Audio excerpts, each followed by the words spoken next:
Now, let me stop you there. Serena, what I want to tell you is the striking part about this is that after they arrested her, took her in back, had her in handcuffs, they unarrested her 1 hour later, telling her that she was released and that in some respects. Actually, Mr. Dale, go ahead. it was 4 hours later.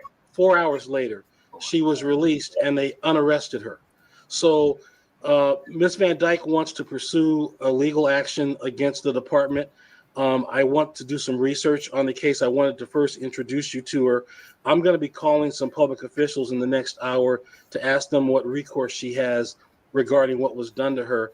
And Serena, I'm going to be playing the remainder of a conversation I had, or a portion of a conversation I had with one of the officers who's responsible. He's actually not the arresting officer, but he's the arresting officer's supervisor.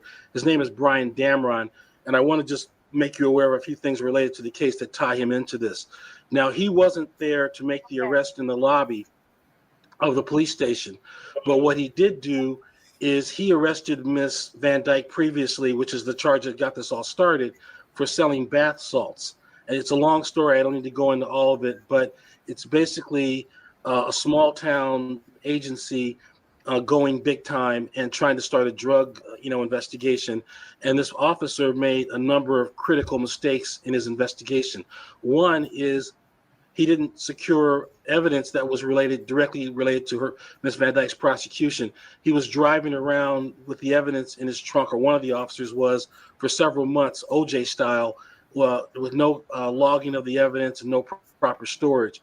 The second thing that he did is he took a 9-year-old minor child of a confidential informant with him on one of the raids he was doing related to this investigation. So there are a bunch of mistakes. Can I